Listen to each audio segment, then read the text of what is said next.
Y no te preocupes por tu necesidad, simplemente dale gloria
situaciones que tratan de desviarnos, ¿verdad? De quererle ser fiel al Señor, pero Él está aquí.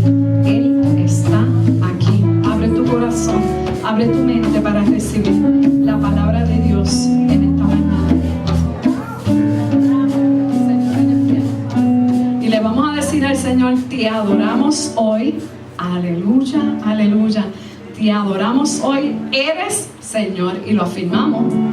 Eres el Señor de nuestra vida. Tenemos que afirmarlo, ¿verdad? Para que creamos esa confianza en Él. Gracias, Señor. Gracias, Padre.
Gracias, Padre. Gracias, Dios. Gracias por tu presencia. Gracias porque estás en medio nuestro. Alma mía, en Dios solamente reposa, porque de Él es mi esperanza. Él solamente es mi roca y mi salvación. Es mi refugio, no resbalaré. En Dios está mi salvación y mi gloria. En Dios está mi roca fuerte y mi refugio. Esperad en Él. En pueblos, esperad en Él en todo tiempo, barrancas. Derrama delante de Él vuestro corazón. Dios es nuestro refugio. Vamos a decir esa, por lo menos esa última partecita todos juntos. Dios es nuestro refugio. No los escuché. Ay. Amén. Tenemos que escucharlo porque entre más sentido lo utilizamos, mejor lo podemos cantar. Y eso es científicamente probado, ¿verdad?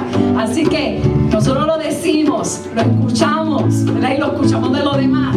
Y qué pena que no lo estamos viendo de ahí, pero Dios es nuestro refugio y lo tenemos que entender así para poder continuar en este caminar, ¿verdad? En esta vida.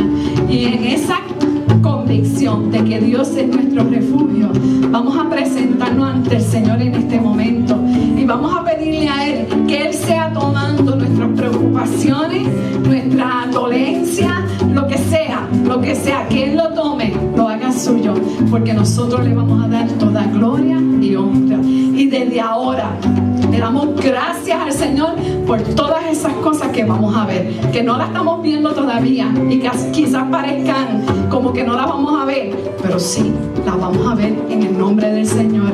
Y yo le voy a pedir a Susi que se acerque por aquí y ella nos va a dirigir en esta oración, pero esto es una oración del pueblo, así que todos unidos, unánimes juntos, nos unimos a su oración. Te adoramos, Dios. Te bendecimos, Padre, te exaltamos, mi Dios, porque tú eres bueno, Señor, y para siempre tu misericordia, Padre.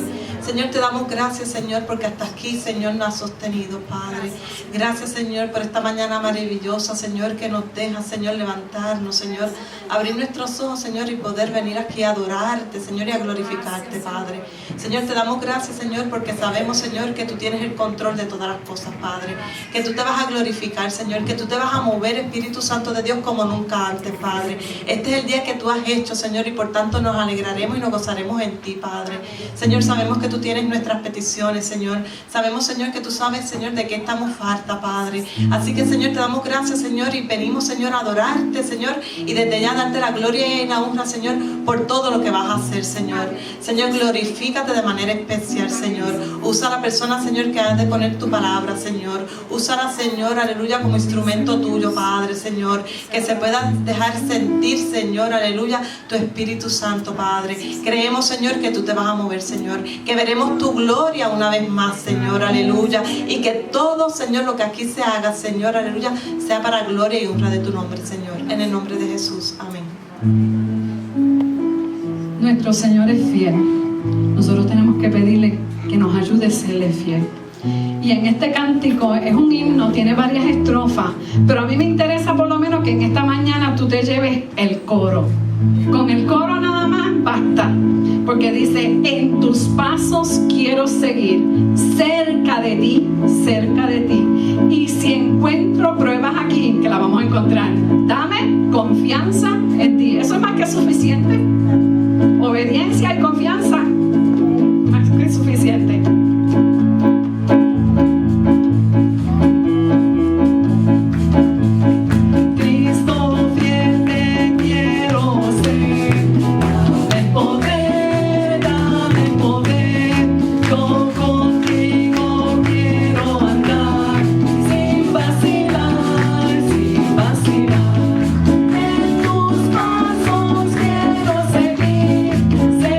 De ti.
fuerza.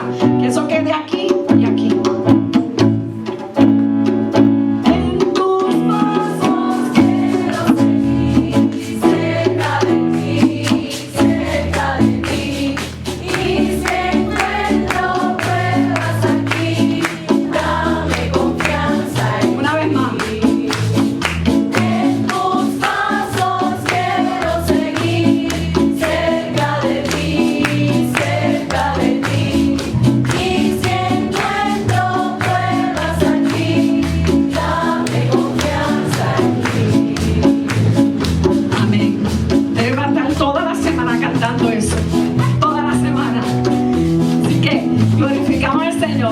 Y traemos nuestros diezmos y ofrendas al altar del Señor, cantando este cántico, ¿verdad? Y afirmándolo y creyéndolo.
Recolectados, Señor, para lo mejor de tu obra, Padre. Te damos gracias, Señor, por la provisión que nos das, Señor, porque nos provees trabajo, Señor, nos provees salud, Señor, para poder trabajar, Señor. Te pido, Señor, que todo aquel que no te pudo ofrendar o diezmar, Señor, porque no tenía dinero, no tenía trabajo, Señor, le capacite, Señor, y le muestre cómo puede ofrendarte, Señor, con su talento, Señor, y con su tiempo. Padre, te pido, Señor, que esta ofrenda, Señor, las bendiga, Señor, bendigas cada una de las manos, Señor, que entregaron este dinero, Señor, y nos capacite, Señor, para continuar expandiendo, Señor, tu obra aquí en la tierra, Padre Santo. Te damos gracias, Señor, y en tu santo y dulce nombre que te oramos. Gloria a Jesús. El Señor nos ha hablado en este devocional, ¿verdad? De que Él es fiel y de que quiere que nosotros seamos fieles. Y con nosotros va a estar predicando Yamilet, una joven que desde niña está en esta iglesia, ¿verdad? Y ha ido desarrollándose en esta iglesia y ha sido fiel. Y ella nos va a hablar de las grandezas de Dios, cómo Dios ha hablado al pueblo de Israel en años, ¿verdad? Hace muchísimos años, pero cómo habla a nosotros en esta mañana. Así que vamos a estar prestos a escuchar la palabra de Dios y a qué es lo que el Señor tiene para mí en esta mañana. Así que adoramos a Dios.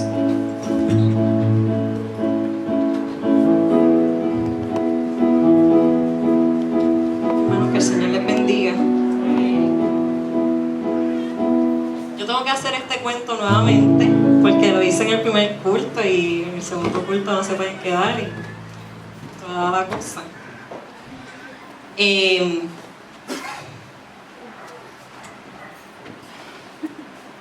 Ustedes saben que el domingo pasado aquí predicó el pastor José Santiago, y entonces él pues contó que se habían llevado la luz por la madrugada y todo lo demás.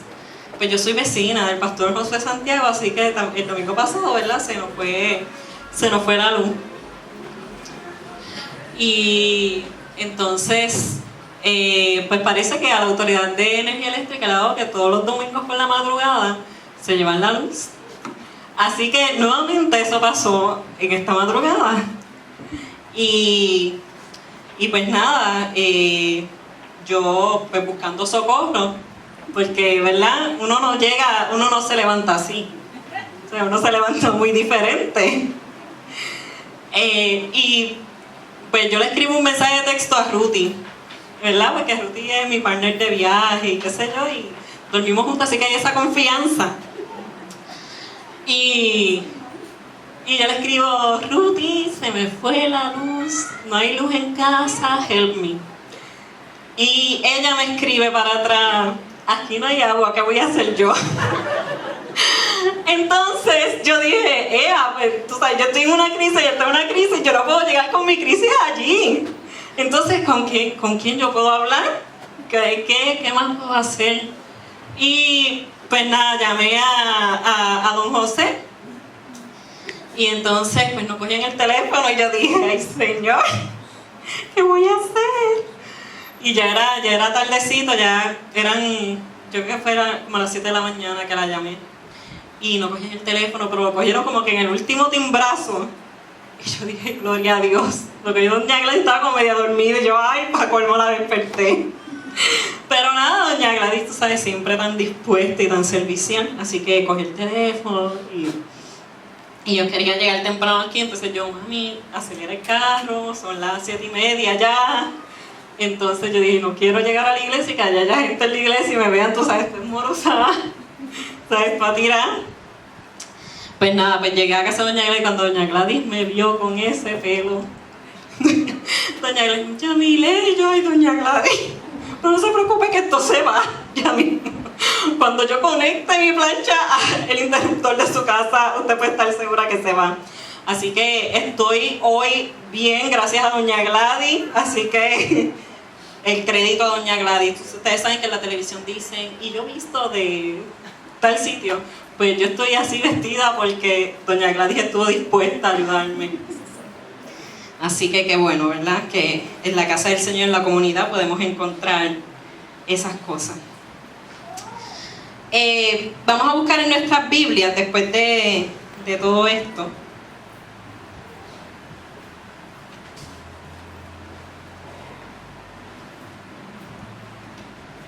En nuestras Biblias, en Éxodo 16, voy a leer algunos versículos. No voy a leer Éxodo 16 completo, sino que seleccioné algunos versículos.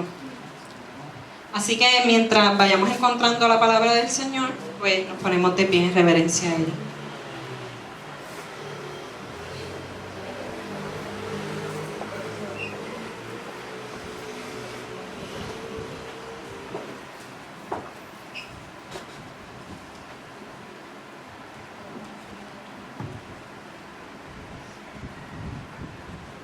Y dice así la palabra del Señor.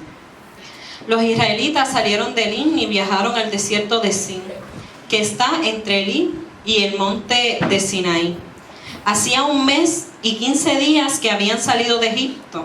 Allí también el pueblo se quejó contra Moisés y Aarón. Les dijeron: ojalá el Señor nos hubiera quitado la vida en Egipto. Allí nos sentábamos junto a las ollas llenas de carne y comíamos hasta quedar satisfechos. Pero ustedes nos han traído hasta este desierto para matarnos de hambre. El Señor le dijo a Moisés: yo voy a hacer que les caiga alimento del cielo. Cada uno podrá salir y recoger cuanto pueda comer ese día. Los probaré en esto para ver si siguen mis órdenes. Diles que el 6º día de la semana recojan el doble de lo que recogen los demás días. Así que Moisés y Aarón convocaron al pueblo a una reunión y le dijeron: esta tarde sabrán que fue el Señor el que les sacó de la tierra de Egipto. Y el Señor le dijo a Moisés: he oído sus quejas. Diles que en la tarde tendrán carne y en la mañana podrán saciarse con pan. Y sabrán que yo soy el Señor su Dios. Cuando los israelitas tuvieron aquello, se preguntaron unos a otros: ¿qué es esto? Y Moisés les dijo: es el pan que el Señor les da. El Señor ha dicho que cada uno debe recoger cuanto sea necesario para su familia, más o menos 1 litro por persona. El pueblo de Israel comenzó a recogerlo. Había suficiente para todos, unos 2 litros por persona. A los que juntaron mucho, nada les sobró. Y a los que juntaron poco, nada les faltó. Cada familia tuvo lo necesario, hermano. De modo que recogían alimento cada mañana según sus necesidades. Cuando el sol calentaba la tierra, el alimento se derretía y desaparecía. El sexto día recogieron el doble de lo acostumbrado, unos 4 litros. Los dirigentes del pueblo, al ver esto, fueron y le informaron a Moisés. Y Moisés les dijo: este es el alimento para hoy, porque es día de reposo consagrado al Señor. Hoy no habrá alimento en el campo. Recojan alimento durante 6 días, pero el séptimo día es día de reposo y no hallarán nada. Pero algunos salieron a recoger alimento aun cuando era día de reposo, pero nada encontraron. Y el Señor le dijo a Moisés: ¿hasta cuándo se niega este pueblo a obedecerme? ¿No comprenden que les doy el doble en el sexto día para que tengan suficiente para 2 días? Les he dado el séptimo día como día de reposo. Deben permanecer en sus casas y no salir a buscar alimento en ese día. Señor y Padre Celestial Dios, bendecimos, Señor, y exaltamos tu nombre. Señor, te damos gracias, Dios, por tu presencia en medio de nosotros. Señor, gracias porque tú has sido fiel. Señor, porque una y otra vez, Dios, nos muestras tu fidelidad. Señor, a nosotros, Señor, y nos enseñas, Señor, cómo debemos caminar, cómo debemos actuar, Señor, lo que debemos decir, Señor, y lo que debemos callar. Señor, en tus manos, Dios, estamos. Queremos escuchar tu voz. Señor, queremos escuchar tu consejo. Señor, ayúdanos, Dios, a serte fieles. Señor, a confiar en ti. Señor, a caminar en ti. Te damos gracias. En tu nombre hemos orado. Amén y amén. Pueden sentarse.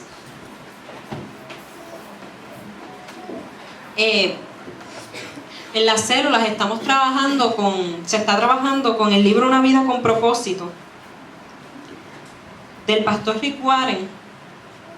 Y en estos días se ha trabajado con lo que es la amistad con Dios y el desarrollo de la amistad con Dios y de hacernos los mejores amigos de Dios. Y hay algo que quiero resaltar a la luz en estos momentos para comenzar, ¿verdad?, a desarrollar este tema.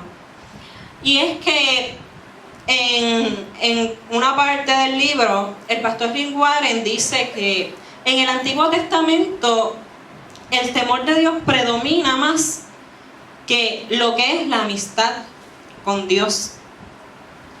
Y el temor a Dios que predominaba dentro de el pueblo de Israel no era el temor reverente que debemos tener hacia Dios, sino este temor de miedo, de que si me acerco a Dios, me puede pasar algo, puedo morir.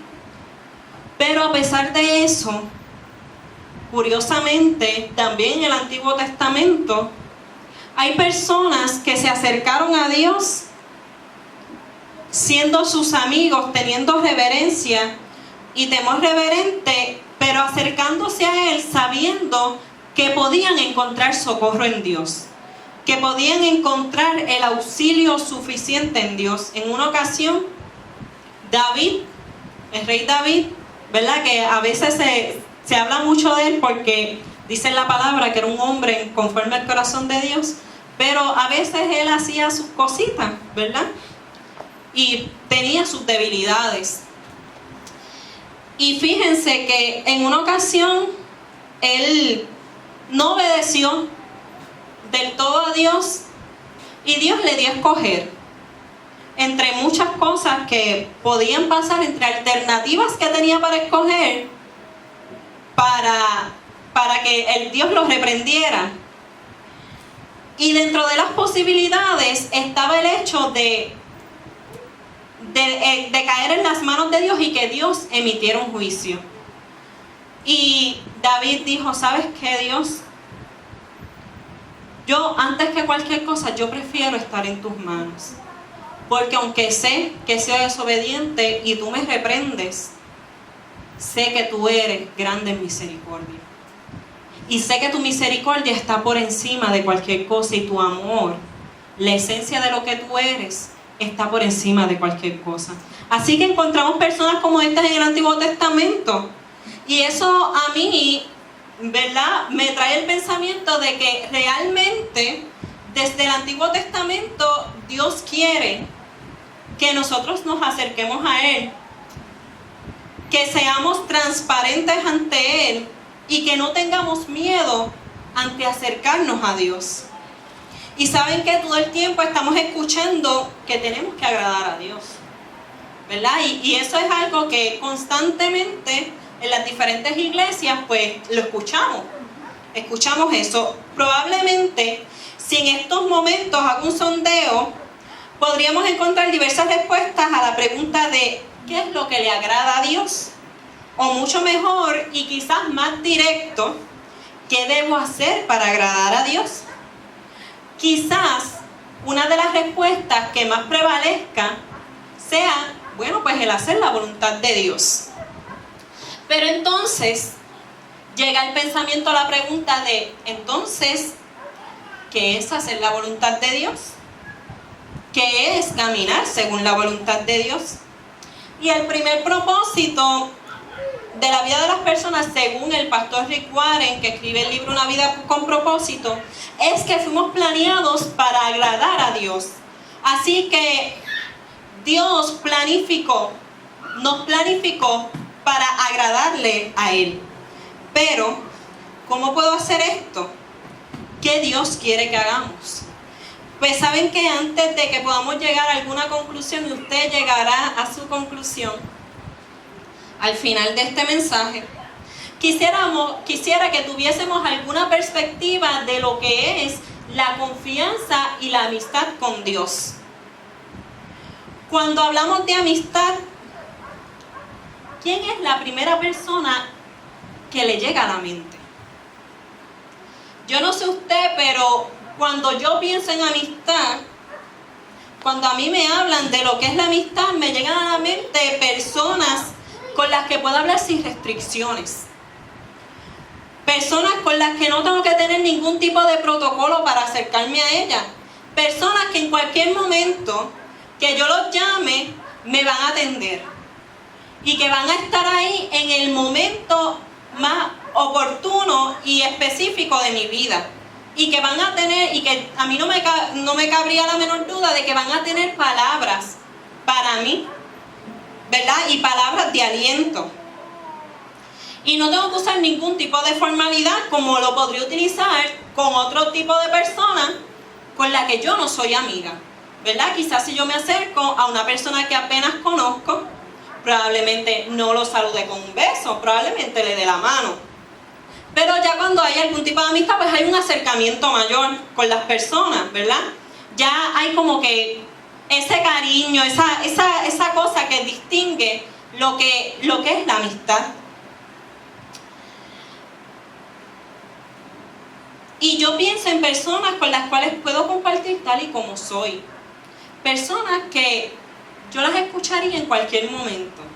Yo no sé ustedes, pero yo siempre le digo a las personas bien cercanas a mí, a mis amigos, si tú ves que yo estoy mal, ¿sabes? Mal vestida, me veo mal, tú me lo dices.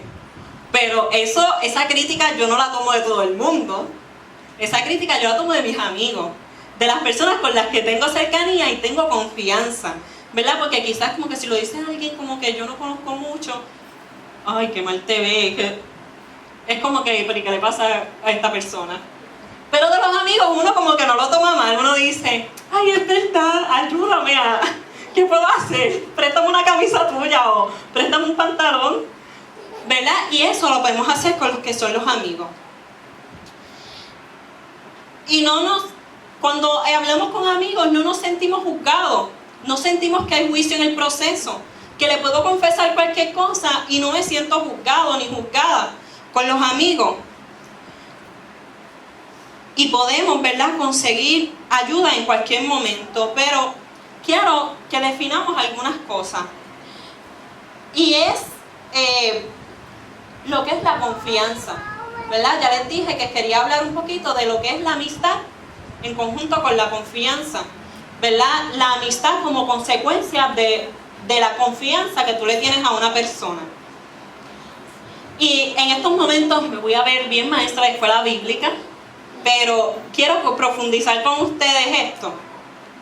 Y es que el origen de la palabra confianza proviene del latín confidentia, en donde el prefijo con, o sea, esa primera parte de confidentia, el prefijo con se puede determinar o se define como junto, como todo o con, ¿verdad? Se define de esas maneras. Y el término fides, que es esa segunda parte de confidentia, el término fides significa fe. Es así que el conjunto de estas dos palabras, cuando las unimos, encontramos que confianza significa con toda fe o con absoluta convicción. En este mensaje quiero enfocarme en esta segunda definición, en con absoluta convicción, en esa definición de confianza. Y saben qué son nuestras convicciones, ¿verdad? Porque si vamos a hablar de confianza, y si confianza es con absoluta convicción, pues entonces tengo que saber qué es convicción, ¿no? Y son nuestras convicciones las que nos mueven a llevar a cabo determinadas acciones. O sea, que sobre lo que yo estoy convencida, yo voy a actuar. Si yo estoy convencida que si doy un paso aquí no me voy a caer, yo lo voy a dar. Ahora bien, si yo pienso que si yo voy a dar un paso aquí y yo creo que eso ahí está medio hueco y me puedo caer, probablemente hay una alta probabilidad de que yo no dé ese paso, porque no estoy totalmente convencida, aunque quizás otros me digan, no, camina ahí, y yo, eso tiene ahí como un hueco, yo creo que eso ahí tiene como un hueco, así que no voy a dar ese paso, ¿verdad? Entonces, me gustaría que pensáramos en dónde estamos poniendo nuestras convicciones, porque si mi confianza depende de mi convicción, entonces en donde yo pongo mis convicciones y de lo que yo estoy convencida es sumamente importante en mi relación con Dios, sumamente importante en cómo yo me acerco a Dios. Y en la medida en que estemos convencidos de algo y demostremos ese convencimiento, es lo que va a determinar, ¿verdad?, en dónde estamos poniendo nuestra confianza. En alguna información que yo me di a la tarea de buscar, dice que por lo general la convicción que un individuo pueda tener hacia algo o hacia alguien se establece a partir de una compleja conjunción, o sea, de la unión de elementos tales como la experiencia, la historia y las relaciones que esa persona ha tenido en su vida. Es así que esto se vuelve un poco complejo, puesto que la confianza, ya sea sobre ti mismo, sobre otra persona, o en el caso más importante, hablando de quién es Dios, va a estar entrecruzadas por las experiencias, por las historias que han, ¿verdad?, estado en tu vida, por la historia de tu vida y por las relaciones que tú has estado, ¿verdad?, teniendo y llevando a cabo. Es entonces cuando es sumamente importante hacer lo que decía el salmista: examíname, oh Dios, y mira si hay en mí camino de perversidad. Porque saben que hay momentos en que ni nosotros mismos nos conocemos. Porque Dios es el único que conoce cómo todas esas cosas que están muy arraigadas en nosotros, que están muy dentro de nosotros y que ni siquiera nosotros nos damos cuenta cómo las vamos proyectando en nuestra vida, ni siquiera nosotros sabemos qué son. Pero lo que sí sabemos es que muchas veces decimos, pero ¿por qué yo actué de tal manera en tal momento? ¿Por qué yo hice tal cosa? ¿Por qué hablé de esa manera? ¿Por qué hice esto? Y entonces, eso es muestra de que ni siquiera muchas veces nosotros mismos nos conocemos. El ser humano, ¿verdad?, es sumamente complejo y la mente del ser humano es fascinante, ¿verdad? El comportamiento del ser humano a mí me fascina.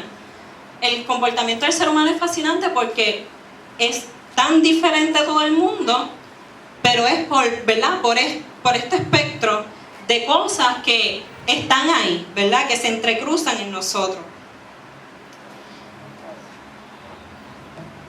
Y entonces lo que pasa es que lo que somos se encuentra viciado por muchas cosas, ya sea por elección personal, porque hay cosas que nosotros elegimos, hay cosas que vivimos porque yo elegí vivirlas, ¿verdad?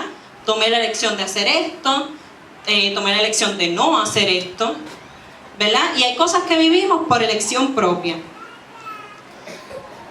O porque eligieron por nosotros, ¿verdad? Porque hay cosas que nosotros vivimos que no necesariamente han sido decisiones propias, sino que, bueno, ha sido historia de la niñez, cosas que han pasado y que tienen impacto en nosotros, en nuestra vida, en nuestro ser, en lo que pensamos, en lo que hacemos.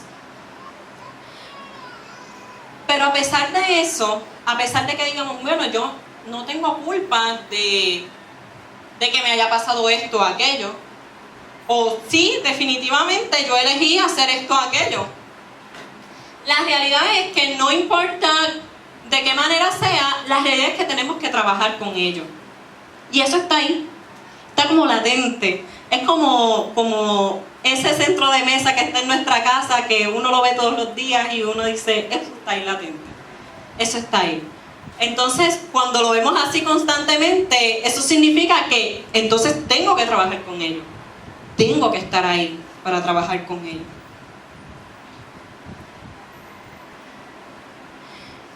Y por esas cosas que pasan en nuestra vida, por nuestra historia, por nuestras relaciones, por todas estas cosas que les he estado diciendo, por nuestras experiencias, nuestra vista se nubla y comenzamos a tener una imagen distorsionada de todo.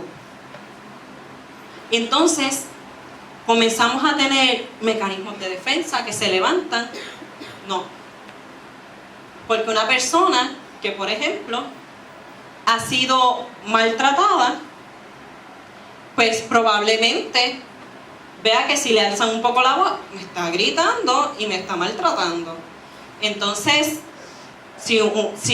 ¿verdad?, si uno ha vivido experiencias traumáticas, por ejemplo, ¿verdad?, y me estoy yendo a los extremos, pero un choque aparatoso en un accidente en un carro, y entonces si le ha pasado a ustedes que han tenido un choque fuerte, pues sienten que todos los carros van para encima y voy a chocar, y entonces todo el tiempo está, mira, con el freno pegado y no sigo. Mira, ahí está Ruti, sí, yo pasé por eso. Pero la realidad es que, ¿verdad?, todas estas cosas, todo este cúmulo, pues tiene un impacto, ¿verdad?, en nosotros. Y podemos estar viendo quizás cosas distorsionadas, cosas como no lo es, porque entonces estoy permitiendo que esto que me ha pasado tenga repercusiones en mi presente. Y entonces muchas veces tenemos una imagen de Dios distorsionada porque estamos permitiendo que nuestra historia mire a Dios y miramos a Dios a través de la perspectiva de lo que nos ha pasado, ¿verdad? Una persona que quizá ha sido maltratada, pues, por parte de su papá, ha tenido un papá, ¿verdad?, maltratante y todo lo demás, probablemente tenga una imagen muy distorsionada de Dios. Y entonces esa imagen distorsionada de Dios hace que sea fuerte acercarse a Dios con toda confianza. O si quizá tu crianza ha sido, ¿verdad?, ver a Dios como este ser que está allá lejos y que está ahí para reprenderme cada vez que está mirando cada fallo que yo doy, cada dobladita de pie que doy, y está ahí para reprenderme, pues obviamente eso va a tener un impacto en mi vida y en cómo veo a Dios y en cómo me relaciono con Él. Porque entonces no voy a tener temor reverente, voy a tener el temor que tenía en el Antiguo Testamento, ese miedo de que no me puedo acercar a Dios, ¿verdad? Y eso pues tenemos que trabajarlo. ¿Y por qué traigo esto a colación? Porque creo que esto le pudo haber pasado al pueblo de Israel en el texto que leímos anteriormente. Las vivencias que habían tenido estaban teniendo un efecto en sus convicciones y como consecuencia en su confianza hacia Dios. Y hay diferentes cosas que quisiera destacar en el texto para que podamos ver esto.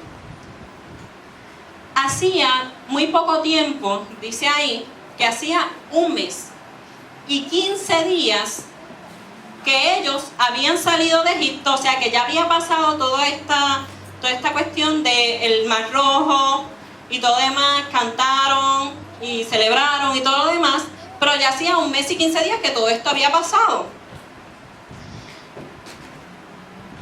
Pero ¿cómo fue la vida de este pueblo en Egipto? Pues miren, por la falta de compromiso de un rey, dice en la Biblia, por la falta de un compromiso de un rey en Egipto y por el temor de que este pueblo comenzara a multiplicarse, por el temor de que este pueblo se multiplicara y se levantara en contra de ese rey, entonces el rey decidió esclavizar a ese pueblo para que no se multiplique. Milagrosamente, ¿verdad? Los que han escuchado una y otra vez esta historia, milagrosamente, mientras más morían, más se multiplicaban y más fuerte era este pueblo, ¿verdad? Y eso lo pueden buscar en Éxodo 1 y pueden ver cómo se dio toda esta dinámica. Es muy importante señalar que muchos de los que están en este texto quejándose, que están diciendo, mira, hubiésemos muerto, y después voy a hablar de lo del drama y todo lo demás, mejor que hubiésemos muerto en Egipto y nos hubiésemos quedado allá. Muchos de estos que están hablando ahí nacieron siendo esclavos, o sea, que ellos no tuvieron ninguna otra visión de ser libres. Ellos nacieron en medio de esa esclavitud. Es entonces cuando vemos que necesariamente está teniendo un impacto, ¿verdad? Ellos estuvieron muchos años siendo esclavizados y, ¿verdad? Y siendo azotados. Y entonces fue tan impactante de esto que les pasó que entonces ellos dicen, no, vamos entonces ellos comenzaron a recordar. Entonces, ok, es que allá era tan bueno y nos sentábamos junto a las ollas llenas de carne, entonces, ¿sabes? La tripa estaba picando. Entonces, aquellos que son como yo, que la mezcla entre el sueño y el hambre es horrible, ¿verdad? Y no hay quien tolere a Yamilé en esos momentos. Pues yo imagino que Moisés y Aarón estaban bien asustados, porque ese pueblo estaba, mira que se los comían vivos. Y muchas veces lo nuevo, al ver que ellos nunca, muchos de ellos que nacieron ahí nunca fueron libres. Entonces, aquí podemos ver que muchas veces lo nuevo y lo desconocido da miedo, da temor, porque después de la gran promesa y la gran liberación, todo es súper bueno. Pero entonces cuando voy a empezar a dar pasos de fe y cuando voy a empezar a caminar y a decir, ok, Señor, tú me dijiste tal y cual cosa, voy a caminar en fe. Ajá. Damos el primer paso, súper bien. Ok, Dios, sí, estoy contigo. Y seguimos caminando. Y vemos la primera, yo les decía a los del primer culto, vemos la primera pared. Decimos, no importa, Dios me dijo que no importa lo que pase, Él está conmigo. Y vamos a la primera pared y la brincamos de una. Entonces seguimos ahí caminando. Pero ya en la segunda pared como que uno dice, hay como que un poquito de dificultad levantando la pierna y bajando. Y entonces, como que uno dice, aquí hay algo raro. Y entonces como que quizás ya la presencia de Dios, como que, ay, no siento tanto ese fervor y esa cosa que sentí en aquel momento que Dios me habló y me dijo eso. Y entonces cuando vamos para la tercera pared, decimos, no, espérate un momento, déjame mirar para atrás. Si ayer yo estaba bien, ¿por qué yo me estaba quejando tanto? Me hubiese quedado allá. Y entonces comenzamos, ¿verdad?, a tener esta dinámica porque somos seres humanos.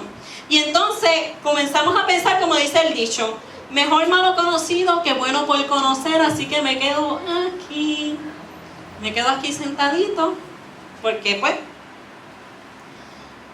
¿qué más pasaba en Egipto? Miren, en Egipto mataron a los hijos ¿verdad?, de los hebreos, del pueblo de Dios. En una ocasión, el rey mandó a que las parteras inmediatamente naciera un niño, lo mataran. Las parteras tuvieron temor de Dios y las parteras dijeron, ¿sabes qué? Yo no voy a hacer eso. Y entonces, al no hacer eso, el rey va donde ella y le dice, mira, ¿qué es lo que está pasando? Y las parteras le dicen, es que esas hebreas son unas mujeres tan fuertes y tan fuertes que cuando nosotros llegamos ya el nene nació y está bañado y está, mira, limpiecito. Y entonces ahí él toma la decisión de que, ok, pues entonces todos los niños menores de 2 años los vamos a tirar, se van a tirar al río, ¿verdad? Un genocidio brutal. Pero eso pasó ayer, donde, ¿verdad?, está la historia de Moisés, que la mamá de Moisés decidió no hacer eso, lo puso en el agua, pero lo puso en una cestita en donde el nene pudo llegar hasta las manos de la hija del faraón. ¿Y saben qué? La segunda cosa que pasó primero, pues mira, había poco tiempo que ellos habían, ¿verdad?, salido de ahí, así que tenían muy exacta en su mente lo que habían pasado en Egipto. La otra cosa es que la emoción del momento de la liberación y de todas las promesas que Dios le había hecho, como que había disminuido, ¿verdad?, lo que les estaba diciendo. No es lo mismo al otro día que un mes después. Y entonces uno dice, Dios mío, como que yo pensé que iba a ser diferente, porque es que Dios me dijo que no tuviera temor, que siguiera caminando, que lo hiciera, que tomara la decisión, que caminara.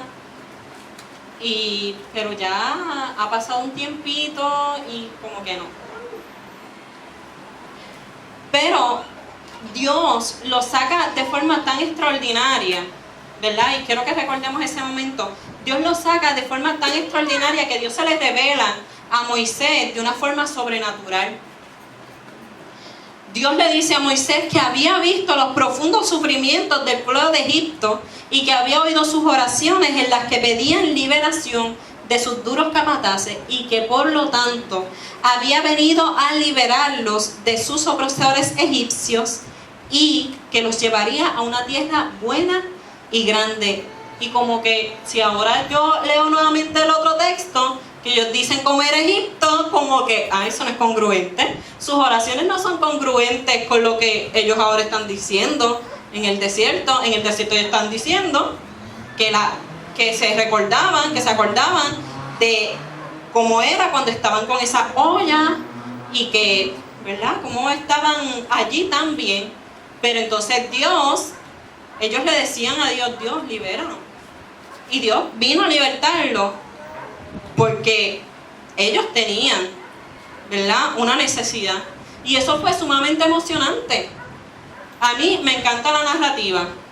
Y a aquellos que les gusta la narrativa deben leer el Antiguo Testamento, ¿verdad?, porque son narraciones de historia. Y si lo leemos, vemos, wow, Dios hizo esto, Dios mandó a que hubiesen unas plagas, y a que pasase esto, a que pasase aquello otro. Y dice en la palabra que Dios los sacó con mano poderosa de allí, de Egipto. Pero, como muchas veces no sucede unos días después de la gran promesa, después de haber visto la gran liberación,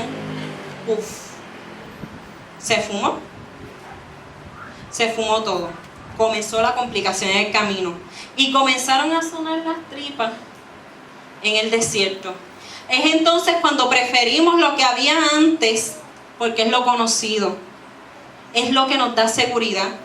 Hay momentos en que la incertidumbre no es muy buena para nuestra mente. Y entonces comienzo a mirar atrás porque tengo miedo de lo que pueda suceder más adelante. ¿Y saben qué? Eso es falta de confianza. Porque si yo estoy convencida, y no estoy diciendo, ¿verdad? Quiero aclarar, no estoy diciendo que eso no nos pasa a los seres humanos. Miren, mis hermanos, eso nos pasa todo el tiempo. Todo el tiempo.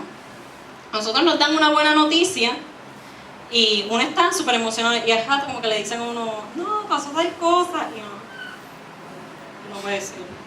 Y entonces como que a uno se le olvida lo que pasó bueno, y entonces le damos un énfasis, ¿verdad?, a lo que pasó. Y comienzan las quejas. Comenzamos a quejarnos. Y saben que hay una parte que yo no leí, pero cuando el pueblo se comenzó a quejar con Moisés y Aarón fueron donde Dios. Fíjense que ellos no se acercaban a Dios. Moisés y Aarón fueron los que se acercaron a Dios, que eran los que ellos veían como líderes. Y al ellos acercarse a Dios, Dios les dijo a ellos, ¿sabes qué? Yo les voy a dar pan y todo lo demás. Pero le dice a Moisés y Aarón, ¿saben qué? No es contra ustedes, contra quienes ellos se están quejando, es contra mí. Porque ¿saben qué? Quien los sacó a ellos de Egipto no fue Moisés y Aarón, fue el mismo Dios. Y muchas veces nos quejamos por nuestras circunstancias y por lo que está pasando a nuestro alrededor. Y saben que quien nos sacó no fue nadie, fue Dios.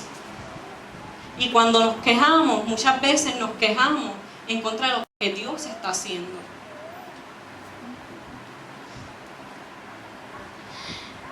Y comienzan las quejas. Y con eso comienza el drama, porque somos dramáticos y los puertorriqueños, pues, ¿sabes?, nos destacamos por eso. Y yo dije en el primer culto que Aidita lo podía hacer mejor que yo, porque ella es chinita, yo soy dorada y yo soy con más estructura. Pero comenzamos. Ay, Dios mío, no. Esto está malo, pero ¿por qué yo salí?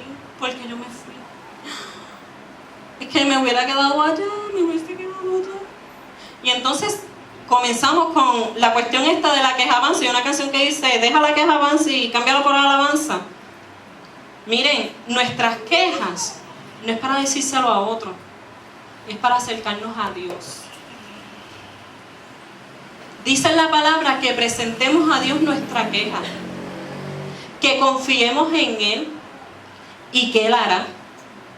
Y entonces a veces estamos por la vida quejándonos y diciendo, esto está tan malo, es tan difícil. Pues miren, ¿saben que es difícil? Pues sí, seguro que sí, que esas cosas pasan. Pero Dios prometió estar con nosotros. Es más, dice, estad quietos y conoced que yo soy Dios. Seré reconocido entre las naciones y entre los pueblos seré visto. Dios sigue siendo Dios. Dios sigue siendo soberano. Aún en nuestra necesidad, aún como graciosamente podemos decir, aun cuando nos estén sonando las tripas y veamos que no hay nada.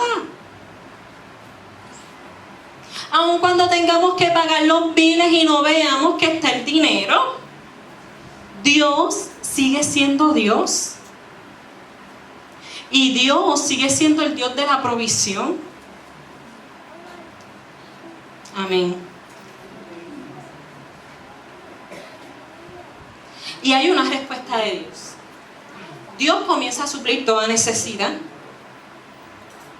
Pero como todavía quedan rezagos o rasgos de la falta de confianza, de la falta de convicción,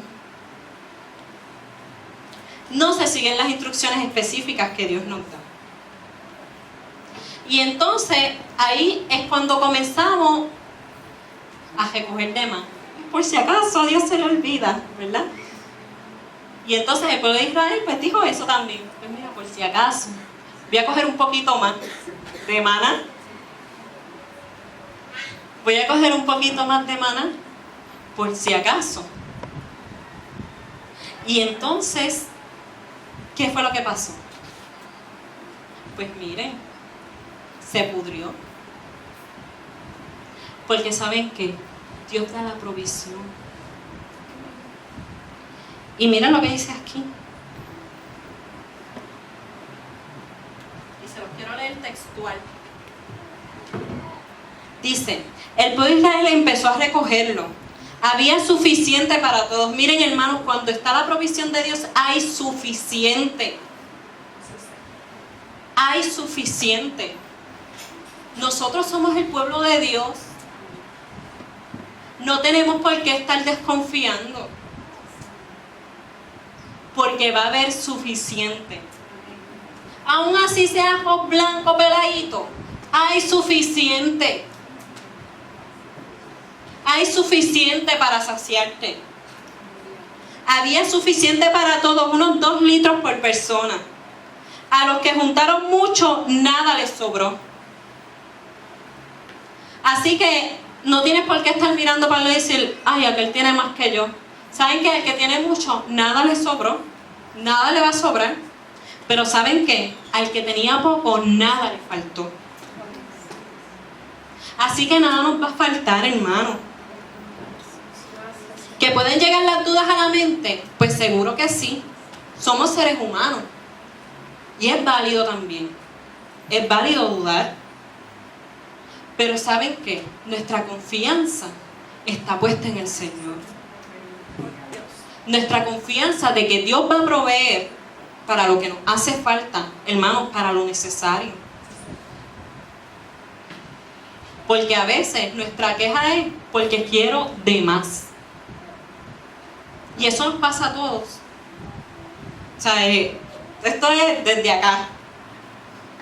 Desde acá. Pero Dios nos da suficiente. Porque Dios no va a dejar justo desamparado, ni su simiente que mendigue pan. Amén. Así que Dios nos da instrucciones específicas cuando nos provee. Dios nos dice, ¿sabes qué? Esto es lo que debes hacer, aquello otro es lo que debes hacer. Y todo esto nos pasa en algún momento. No se trata de ser bueno o malo, sino que se trata de que somos seres humanos. El viernes antipasado yo di una clase y estábamos hablando de las deficiencias que podíamos ver, ¿verdad? De las deficiencias que podíamos ver, como esa música. Y entre la lista había muchas cosas que a usted le podrá llegar a la mente. Y muchas cosas de nosotros mismos que a veces uno dice, ay, eso no debería pasar en la casa del Señor. Pero ¿saben qué? Al final, yo les dije, les tengo una noticia. Todo esto va a seguir pasando. ¿Por qué? Porque somos seres humanos. Porque somos seres humanos imperfectos. Siempre vamos a dar una metida de pata. Pero ¿saben qué? Seguimos hacia adelante, mirando a aquel que nos llamó. Que nos llamó de las tinieblas a su luz admirable. Que nos limpia, que nos renueva. Y nos vamos perfeccionando día a día y momento a momento. Y Dios es quien hace la obra. Dice en la palabra que Dios es quien se perfecciona en nuestras debilidades, pero es en la medida en que tú dejes que se perfeccione. Yo tuve que tomar la decisión de dejar que Dios se perfeccionara en mis debilidades. Y soy un ser humano, y todos somos seres humanos y cometemos errores. Pero ¿saben qué? Buscamos agradar a Dios. Buscamos a Dios por encima de todas las cosas. Y se trata de que somos seres humanos que se encuentran en este mundo. Y muchas veces, como les pasó al pueblo de Israel, se levantan reyes que no conocen a nuestro Dios y dejan heridas profundas en nosotros. Que no es culpa de nosotros, pues seguro que no. Pero saben que tenemos que aprender. Tenemos que aprender a decir a Dios, Dios, pasó esto en mi vida. Cometí este error. Hice esto o aquello otro. ¿Saben qué? Porque la transparencia es bien importante para Dios. Dios quiere que seamos transparentes. Decirle a Dios, Dios, cometí este error. ¿Pero qué tú me quieres enseñar con ello? ¿Qué puedo hacer para mejorarlo? ¿Qué puedo hacer para cambiarlo, Dios? Mi visión está distorsionada. He vivido muchas cosas que han sido por elección mía y algunas cosas no han sido elección mía, pero las he pasado y las he vivido. ¿Qué voy a hacer con eso? ¿Vivir la vida quejándome y dejar que eso tenga inherencia en mi presente? Pues no. Dios no nos llama a eso. Dios nos llama a vivir de victoria en victoria. Y no es que no tengamos batalla y que no suframos en esas batallas. Vivir de victoria en victoria no es que todo el tiempo todo esté peaches and cream. Es que van a haber momentos y momentos. Y muchas veces Dios se queda en silencio a pesar de que estemos muchos años clamando. Ellos pensaban que su pasado, el pueblo de Israel, pensaba que su pasado iba a determinar su presente. Que así como pasé necesidades en Egipto y que en algún momento sentí que Dios se alejó de mí y que no escuchaba su voz, que así va a pasar ahora. Porque vivieron por el momento y no por el Dios que los estaba llamando. Cuando nuestro pasado ha sido muy fuerte, muchas veces él mismo nubla nuestro entendimiento. Incluso cómo vemos las promesas de Dios a nuestra vida. Lo primero que te quiero decir es que tu pasado no va a determinar tu presente.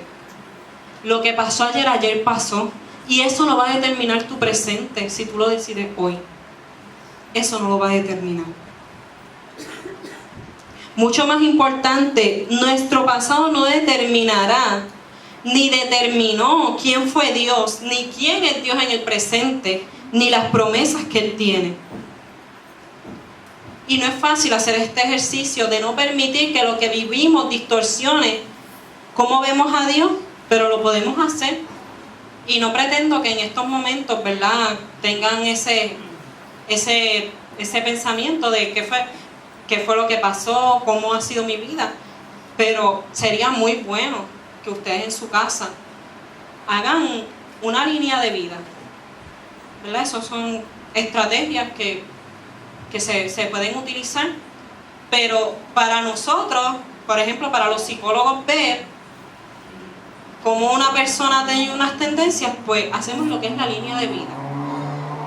Y hablamos de momentos específicos y vemos momentos específicos de las personas para dejarnos guiar y para ver cuál ha sido la tendencia, porque siempre en nuestra vida hay unas tendencias. Y siempre hay, ¿verdad?, unas cosas que son unos dados y eso determina nuestra personalidad. Pero sería muy bueno que hagamos un ejercicio de ver cuál ha sido mi historia, qué es lo que yo he vivido hasta ahora, cómo eso ha influenciado en cómo yo me relaciono con Dios, en cómo yo veo a Dios, en cómo yo miro a Dios.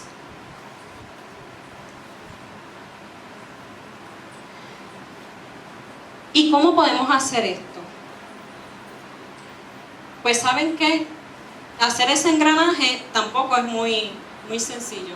Quizás tome muchos días de oración, quizás tome muchos días ¿verdad?, de introspección.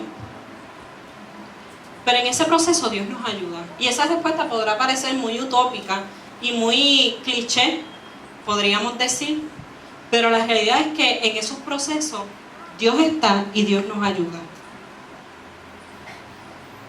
Algo que podemos hacer les decía a las personas del primer culto que estaba hablando con una persona y yo decía a esa persona, ¿qué tú buscas en una iglesia? Pero específicamente, ¿qué tú buscas en una predicación? Pues estaba preparando la predicación y me decía, pues ya mira, pues que sea algo práctico, ¿verdad? Que sean cosas de vida, ¿verdad? Y algo que quiero que se lleven, aparte de lo que le dije anterior, es que meditemos todo el tiempo en la palabra de Dios. En Josué 1:7, Dios le dijo a solamente si te esfuerzas y eres valiente para obedecer. Fíjense que el esfuerzo y la valentía no era para pelear, que lo podríamos pensar, porque él iba a conquistar la tierra. Pero Dios le dijo, solamente te pido que te esfuerces y seas valiente para obedecer al pie de la letra la ley que Moisés te dio y triunfarás en todo lo que hagas. ¿Y cómo hacer esto? Pues en el versículo 8 establece que no se aparte de tu boca este libro de la ley. Medita en él de día y de noche. Obedécelo al pie de la letra. Solamente así tendrás éxito.